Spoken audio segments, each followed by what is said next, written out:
우리가 지난번에 육에 속한 그리스도인과 실리적인 그리스도인을 배웠는데요.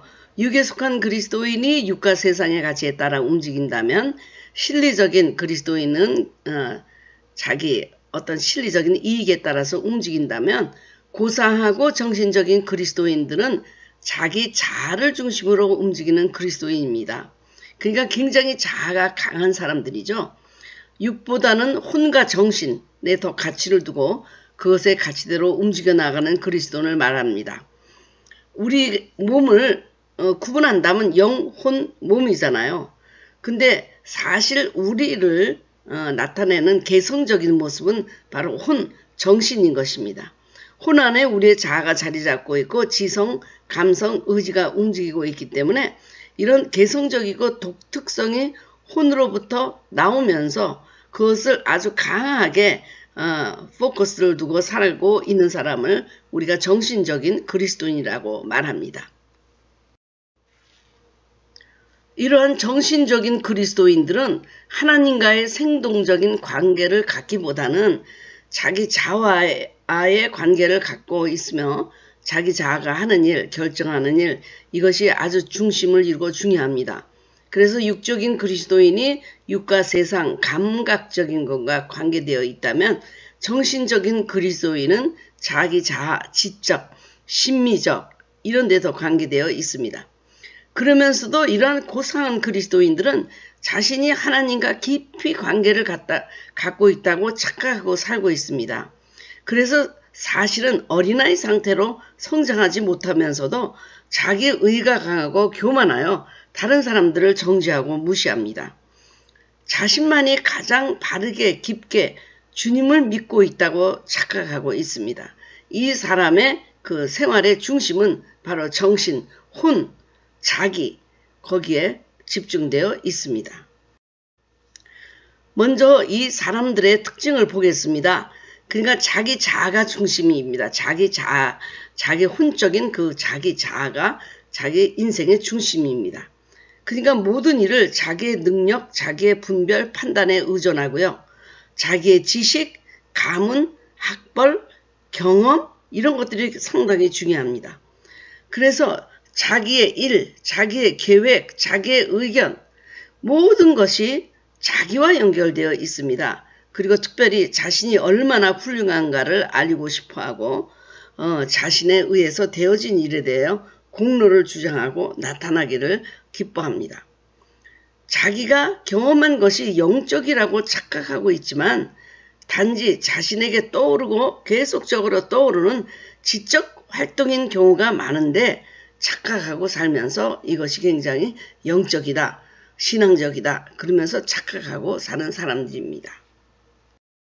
두 번째는 지적인 만족을 채우는 것을 기뻐합니다. 아마 굉장히 지성적인 사람이라고 한다면 여기 정신적이고 심미적인 그리스도인에 매우 가까울 것이라고 생각합니다. 성경을 아는 것에 대해서 호기심이 많고 앞으로 장래에 일어날 일에 대해서 알고 싶은 것이 많습니다. 그리고 또 내가 무엇을 알고 있다는 것에 대해서 만족하고 성경 공부나 설교가 내가 은혜를 받고 생명을 얻기 위한 것이 아니라 지적인 만족을 채워나가는 데 그치는 것입니다. 그리고 이런 사람들은 자신이 알고 있는 성경을 가르치는 것을 기뻐합니다. 그러나 자신에 대해서는 가르치려고 하지 않죠.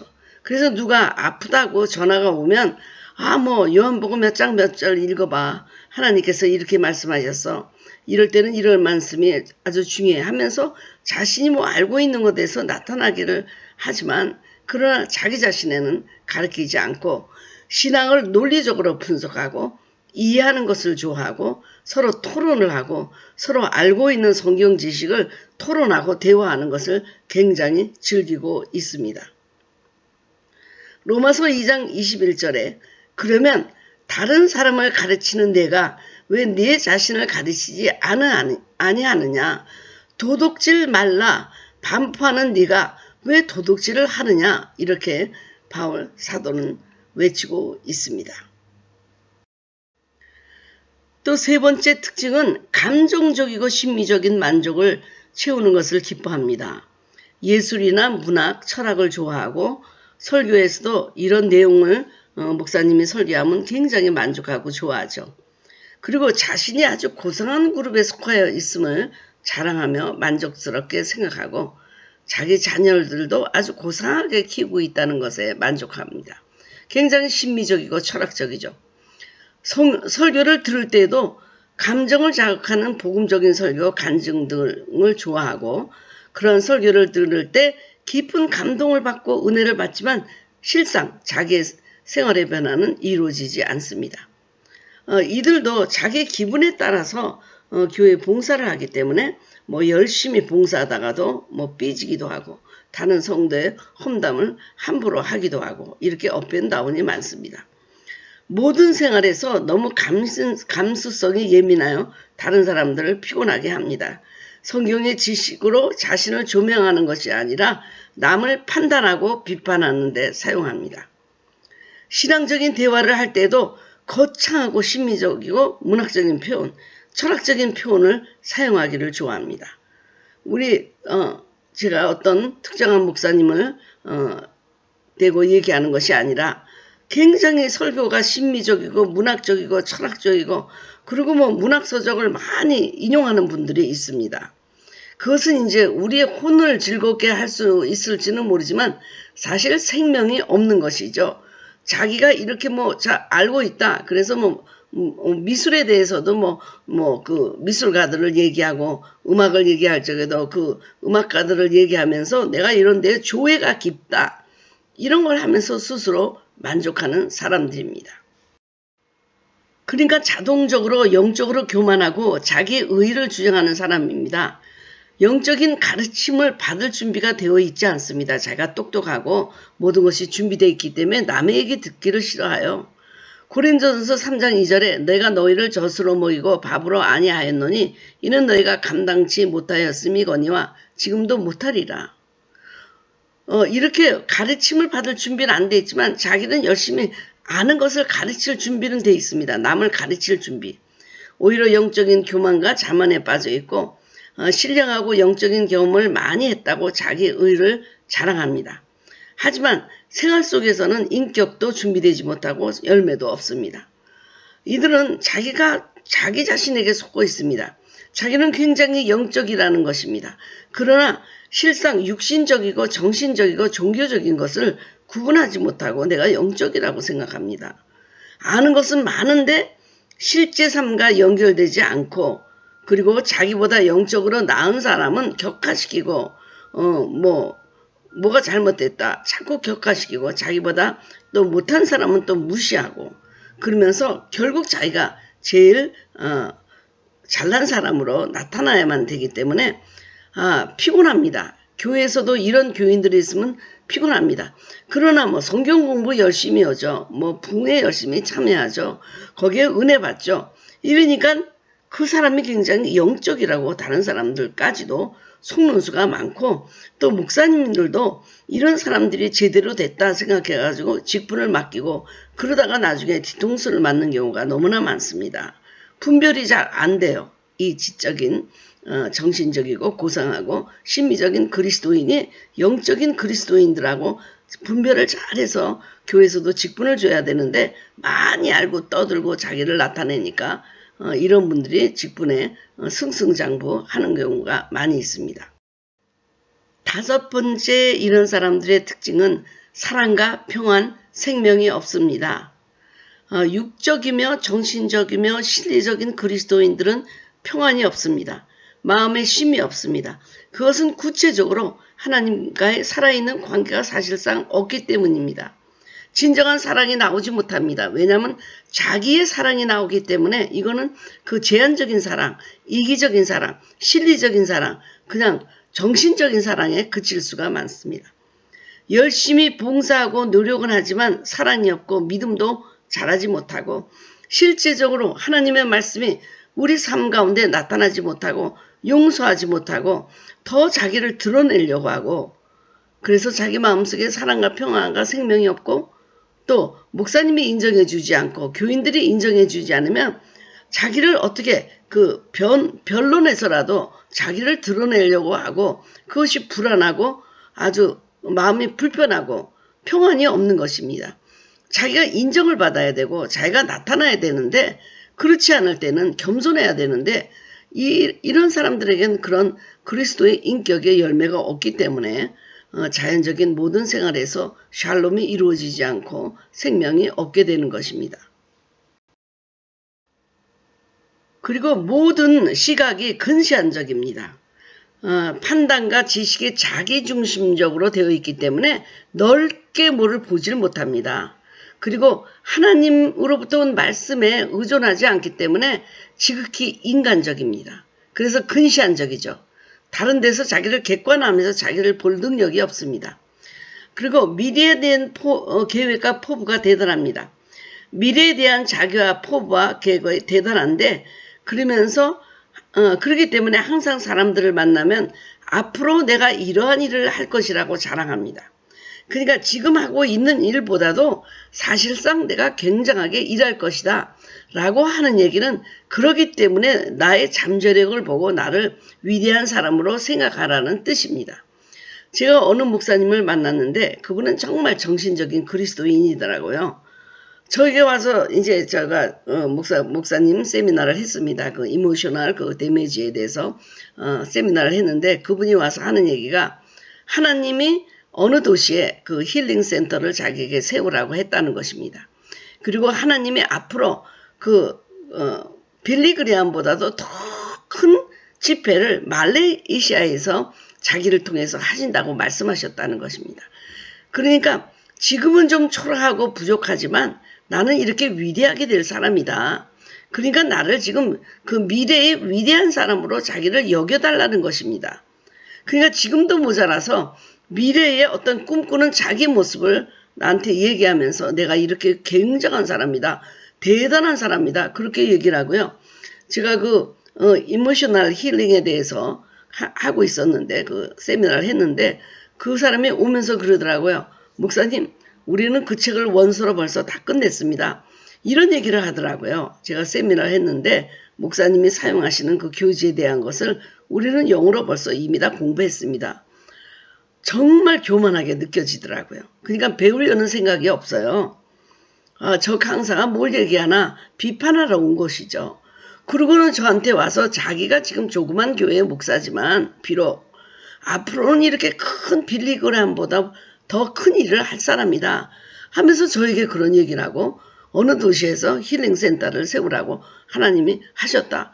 근데 저 지금 한 20년 지났는데도요. 그렇게 세웠다는 얘기 저 못 들었습니다. 말레이시아에서 100만 명 모아놓고 하는 집회 제가 들어보지를 못했습니다. 근데 왜 지금 자기의 모습이 초라하게 느껴지면 미래의 어떤 모습을 상상해서 끌어들이면서 나는 이렇다 라고 얘기하면서 자기를 나타내기를 원한다는 것입니다. 얼마나 불쌍합니까 여러분. 결국은 이런 사람들은 남으로부터 칭찬과 인정을 받기를 원합니다. 그러니까 주님을 위하여 일을 한다고는 말해요. 말은 입에서는 다 주님의 영광을 위해서 하는 거예요. 그러나 자기의 욕망과 자기의 인기를 위해서 일합니다. 하나님이 어떻게 나를 생각하느냐 라는 관심보다도 세상 사람들이 나를 어떻게 인정하느냐 여기에 깊은 관심이 있고 모든 사람을 다스리고 우두머리로 지도자가 되기를 원하는 사람인 것입니다. 이것이 바로 정신적이고 심미적이고 고상한 그리스도인의 모습이죠. 대단한 성취감과 자기 도취감에 빠져 있습니다. 작은 일도 거창하게 포장하여 자랑하고요. 한 영혼을 구원하였다면 이것은 그들에게 너무나 위대하고 자랑할 일이라 모든 사람에게 하나님께 이런 한 영혼을 구원하여 드렸다는 자랑을 합니다. 자기 사역과 일에 대하여 도취하고 있고 나는 위대한 사람, 나는 괜찮은 그리스도인, 나는 고상한 그리스도인이라는 자만심이 자리 잡고 있습니다. 두 번째, 고상하고 정신적인 그리스도인의 열매는 바로 사망입니다. 아무리 개인적으로 매력적이고 세상 사람들과 그리스도인을 놀라게 한다 하더라도 그들의 열매는 역시 사망일 것입니다. 사람들의 관심을 끌 수 있을지는 모르지만 예수 그리스도의 생명은 결코 흘러나오지 못합니다. 아직도 겉껍질을 벗지 못하고 속사람이 자유롭게 하나님과 친밀한 관계를 갖지 못한 단계로 또 너무 강하고 두꺼워서 자신도 생명을 전해주지 못하고 생명을 받지도 못합니다. 이들은 아주 분주하게 주님의 일을 하는 것 같지만 기쁨도 없고 열매도 없고 평강도 없고 아주 영적으로 가난하여 앞을 보지 못하는 장님과도 같습니다. 고상하고 정신적인 그리스도인들의 위험성은 무엇일까요? 영이 지금도 눌려 있다는 것을 모릅니다. 강력한 정신과 혼의 활동으로 신령한 영은 눌려서 자유롭지 못하고 진정한 성령의 움직임을 깨닫지 못하는 것도 사실 모르고 있습니다. 그리고 육신과 세상으로 자신이 흘러가고 있음을 모릅니다. 강력한 정신의 활동은 자기의 이성과 감각, 의지에 따라 움직이고 있기 때문에 결국에는 모든 결단이 의지적인 결단으로 나가게 되고 지극히 고상한 정신의 활동이야말로 세상적이고 인본적인 것을 모르고 하나님을 기쁘시게 못한다는 것도 모릅니다. 이것이 고상하고 정신적이고 심미적인 그리스도인들의 가장 큰 위험성입니다. 그렇기 때문에 계속적인 위험은 바로 어둠의 세력이 이런 정신적인 그리스도인에게 쉽게 틈을 타고 들어와서 그를 미혹하고 이것이 신앙생활이다 하고 혼돈되며 살게 한다는 것입니다. 어둠의 세력이 가장 들어오기 쉬운 것은 강력하게 자기를 의존하고 자기의 의지로 살아가는 사람들입니다. 이러한 것은 하나님의 음성을 자유롭게 듣지 못하고 성령님의 지배를 받지 못하는 사람들에게 어둠의 세력이 그렇게 쉽게 들어오는 것입니다. 내 영성이 있는 곳, 거기에는 어둠의 세력이 들어오게 되죠. 옛사람을 그대로 보존하면서 생활하면서 아직도 나는 잘 믿고 있다. 그렇게 착각하도록 유혹하고 있습니다. 성경적인 지식이라고 믿었던 것이 어둠의 지식이었음을 모릅니다. 예언적인 계획이라고 믿었던 것이 어둠의 계략이었던 것을 모릅니다. 진실한 겸손이라고 믿었던 것이 어두움의 교만에 속했음을 모릅니다. 하나님이 사용하고 있다고 믿었던 것들이 어두움에 의하여 불의의 병기로 사용되고 있었음을 모릅니다. 자기가 어두움의 세력에 협조하고 있다는 것을 모르면서 나는 여전히 하나님을 기뻐하는 잘 믿고 있는 그래도 괜찮은 그리스도인이다 라고 남과 비교하면서 자기를 고상하게 평가하면서 자기 만족에 빠져 있게 되는데 그러한 사람에게 어둠의 세력이 가장 먼저 침투하게 되는 것입니다. 이것이 참 정신적인 그리스도인에게 위험성이 되겠죠. 앞에서는 위험성을 생각해 봤는데요. 지금은 고상하고 정신적인 그리스도인의 한계, 이것을 한번 생각해 보겠습니다. 누가복음 14장 26절 27절에 무릇 내게 오는 자가 자기 부모와 처자와 형제와 자매와 및 자기 목숨까지 미워하지 아니하면 능히 나의 제자가 되지 못하고 누구든지 자기 십자가를 지고 나를 쫓지 않는 자도 능히 나의 제자가 되지 못하리라. 이렇게 말씀하셨는데 사실 이 십자가의 길은 따라가면서 진정한 주님의 제자가 되는데 이 십자가는 결국 자기 부인 아니에요. 자기가 죽어야 되지 않습니까? 그래야지만 주님의 진정한 제자가 될 수 있는데 자기를 부인하지 않는 이 고상하고 정신적인 그리스도인, 자기중심적으로 살고 있는 이 그리스도인들은 십자가에서 처리되지 않는 자기 부인 때문에 자기가 살아있어서 주님을 따라갈 수가 없습니다. 자기에 대한 애착심, 목숨에 대한 애착심, 세상에 대한 애착심, 그리고 원수까지도 사랑해야 하는 이 십자가의 좁은 길을 자기를 부인하지 않고는 따라갈 수 없는데 바로 이 그리스도인들이 그런 한계에 부딪히게 되는 것입니다. 또 한계는 무엇이냐? 하나님의 일을 하는 것 같지만 자신의 일을 하게 됩니다. 너무나 분주하게 너무나 열심히 쉬지 못하고 모든 것을 들여가면서 주님을 섬겼다고 생각하지만 주님을 섬긴 것이 아니라 일을 섬긴 것, 주님을 섬긴 것이 아니라 나를 섬긴 것, 주님을 드러내는 것이 아니라 나를 드러낸 것, 주님의 일을 한 것이 아니라 주님을 위해 일을 한 것이 아니라 나의 행적과 공로, 업적을 드러내기 위해서 일을 했다는 것을 깨닫습니다. 모두 자기중심적으로 되어 있는 것, 이것이 하나님의 일을 하기 위한 그 정신적 그리스도인들의 한계입니다. 세 번째, 이것도 십자가의 길을 따라갈 수 없다는 말씀과 동의한 의미인데요. 주님과 함께 쓴 잔, 그 죽음의 쓴 잔을 마실 수가 없다. 그러니까 베드로라고 하는 반석과 같은 이 베드로가 그들 가운데서 지도자격이었던 이 아주 고상하고 종교적이고 지도력 있는 베드로가 주님을 따라가다가 부딪힌 곳이 어딘가. 그것은 주님이 재판을 받으실 때 베드로는 자신의 한계를 만나게 됩니다. 자신을 부인하지 않고는 따라갈 수 없는 길이 있음을 알게 되고 자신의 생명을 포기하지 않는 한 따라갈 수 없는 길이 있음을 알게 됩니다. 자기를 보존하고자 하면 결코 생명을 얻을 수 없음을 알게 되는데 베드로는 follow me 하면서 주님이 나를 따라오라 그럴 때 그 사람을 낚는 어부가 되는 길로 따라간다고 생각했는데 주님은 요한복음 21장에 나와 함께 죽으러 가자. 너 죽으러 갈 수 있냐? 순교할 수 있냐?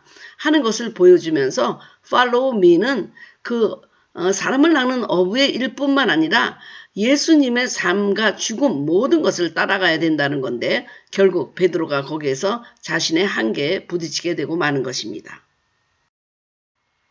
그러면 지금까지 제가 설명해 드린 것을 다 이렇게 정리해서 점검표로 만들어 보겠습니다.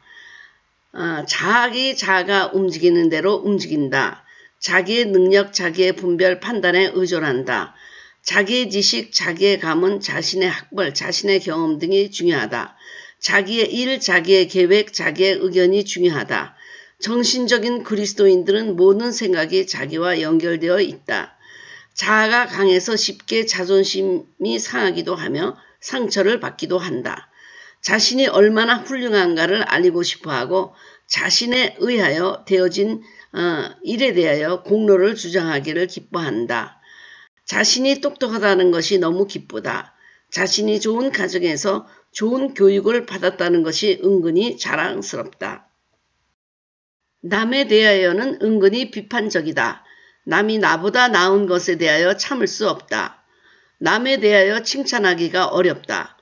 남의 즐거운 일에 대하여 마음속 깊이 즐거워할 수가 없다. 남의 잘못을 찾아내어 시정하는 것이 기쁘다. 남의 잘못을 교정하면서 자기 교만과 자기 만족에 빠진다. 자신이 스승이고 지도자라는 생각을 버리지 않는다. 자신이 사용하는 방법은 모두가 옳고 합법적이다고 생각한다. 다른 사람들을 격하시킨다. 성급하게 무엇이든지 결정한다. 충동적으로 행동하는 경우가 많다. 하나님의 뜻을 확인하기 위하여 기다리지 못한다. 자신이 열정적이라는 이야기를 듣기 위하여 열심히 일한다. 많은 일로 인하여 마음에 평안이 없다. 마르다처럼 분주하다. 일에 매여 있을 때가 많다. 어떤 일을 성취하기 위하여 오히려 일에 노예가 되어 있다. 미래의 소망도 없어 우울해진다. 자기 힘으로 열심을 내다가 잘 되지 않는다고 좌절하기도 한다. 자신의 가족과 자녀들이 잘 자라고 있다는 것이 기쁘다.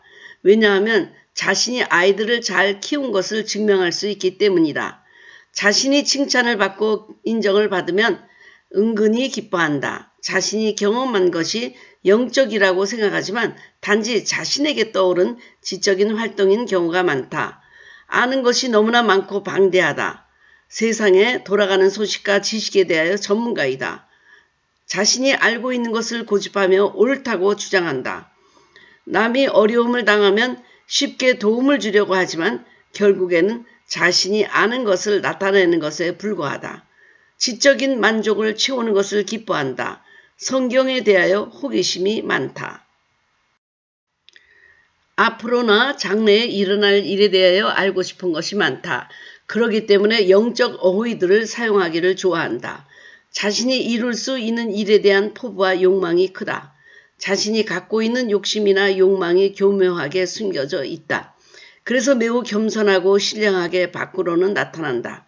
내가 무엇인가를 알고 있다는 것에 대해서 자기 만족한다. 설교나 성경 공부도 지적인 만족을 채워주면 기뻐하면서 은혜를 받았다고 착각한다. 자신이 알고 있는 것에 대하여 설명하는 거나 가르치는 것을 기뻐한다. 그러나 자신에 대하여는 가르치지 않는다.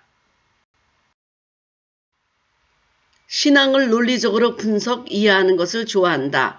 감정적이고 심리적인 만족을 채우는 것을 기뻐한다. 예술이나 문학, 철학을 좋아하여 설교에서도 이러한 내용을 말하게 되면 아주 좋아한다. 자신이 아주 고상한 그룹에 속하여 있음을 자랑하며 만족스럽게 생각한다. 설교를 들을 때에도 감정을 자극하는 복음적인 설교, 간증 등을 좋아한다. 이러한 설교를 들을 때 깊은 감동을 받고 은혜를 받았다고 생각한다. 하지만 생활의 변화는 이루어지지 않는다. 기분이 좋을 때는 열심히 일을 하지만 기분이 나쁠 때에는 다른 성도의 험담을 함부로 하기도 하고 봉사하던 것을 중단하기도 한다. 모든 생활에서 너무 감수성이 예민하여 다른 사람들을 피곤하게 한다. 성경의 지식으로 자신을 조명하는 것이 아니라 남을 판단하고 비판하는 데 사용한다. 신앙적인 대화를 할 때도 거창하고 심미적이고 문학적인 표현, 철학적인 표현, 영적인 표현을 사용하길 좋아한다. 영적인 교만, 자기 의를 주장한다. 영적인 가르침을 받을 준비가 되어 있지 않다. 영적인 교만과 자만에 빠져 있다. 그러면서도 남이 교만하면 그 꼴을 보지 못한다. 신령하고 영적인 경험을 많이 했다고 자기 의의를 자랑한다. 말씀이 생활 속에서 열매를 맺지 못한다. 영적으로 살고 있다고 생각하지만 실상은 스스로 속고 있다. 것과 육신적인 것, 정신적인 것, 종교적인 것을 구별하지 못한다. 자기보다 영적으로 나은 사람은 격하시키고 자기보다 못한 사람은 무시하며 다른 사람과 비교하면서 자랑하고 무시하며 비판한다. 사랑과 평안, 생명이 없다. 생명과 만나지 못하여 마음의 쉼이 없다. 열심히 봉사하고 노력하지만 사랑이 없고 용서가 없다. 매우 근시안적이다. 모든 판단과 지식이 자기 지식을 중심으로 되어진 것이므로 근시안적이다. 모두가 지극히 인간적이다. 미래에 대한 계획과 포부가 대단하다. 그러므로 항상 사람들을 만나면 앞으로 이러한 일을 할 것이라고 자랑한다. 지금 하고 있는 일보다도 앞으로 굉장하게 일할 것에 대한 자랑부터 한다. 남으로부터 칭찬과 인정을 받기를 원한다. 주님을 위하여 일을 한다고 하지만 자기의 욕망과 자기의 인기를 위하여 일한다. 하나님이 어떻게 생각하시느냐에 관심보다도 사람들이 자신을 어떻게 인정하며 칭찬하느냐에 대하여 깊은 관심이 있다. 여러분에게는 이러한 고상한 정신적, 심미적, 철학적 그리스도인의 특징이 없습니까? 만일 있다면 이 가운데서 어떤 것이 여러분에게 가장 맞아 들어갑니까? 이러한 특징 가운데 여러분들이 해결되지 않는 것 어떤 것이고 왜 그럴까요? 여러분 신앙생활이 자기 자아 중심적입니까? 그리고 여러분의 목회와 신앙생활, 사역 가운데 자기 도취적인 것은 없습니까? 여러분이 목회에 대하여 미래 계획을 말하는 이유는 하나님이 주신 비전이기 때문이 아니라 자기가 이래도 괜찮은 사람이라고 나타내고 싶어서 그렇습니까? 그렇게 말하는 근본 이유는 무엇입니까? 여러분의 목회와 사역을 다른 사람과 비교하면서 질투가 나고 그 사람들을 축복하지 못합니까? 그것은 왜 그렇습니까? 여러분 스스로 그리스도인이긴 하지만 아직도 교만하다고 생각하십니까? 자기중심적이고 자기를 알아주기를 바라고 있습니까? 이것이 모두 하나님이 기뻐하시지 않고 사단이 틈을 사용하여 사단의 그 노예로 삼을 수 있는 틈이라는 것을 여러분들은 알고 있는 것이지요. 있습니까? 그리고 영적이라는 것과 혼적이라는 것을 이것을 잘 구분 못하는데 그래서 스스로 속고 있지는 않습니까? 영적인 것과 정신적인 것, 혼적인 것은 상당히 다릅니다. 우리가 오늘 정신적인 그리스도인에 대해서 이렇게 대강 훑어보았는데 여기에서 여러분들이 내가 아직도 나가 십자가의 처리가 되지 않아서 이렇게 하나님 앞에 하나님을 기뻐하시는 신앙생활을 못하는구나 하고 깨달으셨는지요. 하나님, 오늘은 우리의 현주소 가운데 정신적이고 고상하고 심미적인 그리스도에 대해서, 특징에 대해서, 한계에 대해서, 위험성에 대해서 배웠습니다. 가장 근본적인 문제는 하나님 중심이어야 하는 삶이 내 의지, 내 지식, 내 지혜, 내 학벌, 내 교만, 이 중심으로 움직이고 있었다는 것입니다. 하나님을 믿는다고 하면서도 하나님보다도 내가 더 영광을 받으려고 하고 내가 더 나타내려고 하고 내가 인정받으려고 하는 나의 나중심적인 이런 신앙생활이 하나님을 기쁘게 하지 못하고 오히려 사단의 그 불의의 병기로 사용되었던 것을 용서해 주시옵소서. 이런 모습으로 우리가 교회를 얼마나 어렵게 하였으며 또 주님을 믿고자 하는 사람들에게 얼마나 걸림돌이 되었습니까? 하나님, 오늘 회개하고 주님 앞에 나옵니다. 우리의 이 정신적인 모습을 십자가에 처리받아서 온전히 자기 십자가를 지고 자기를 부정하고 주님을 따라갈 수 있는 사람이 되도록 도와주시옵소서. 이 동영상을 보고 들으면서 함께 자신의 모습이다 라고 생각한 사람들에게 하나님 자비를 베풀어 주셔서 또 한 번 더 믿음의 깊은 곳, 넓은 곳, 그것으로 들어갈 수 있도록 오늘 주님 인도하여 주시고 가르쳐 주시옵소서. 감사하며 예수 그리스도의 이름으로 기도합니다. 아멘.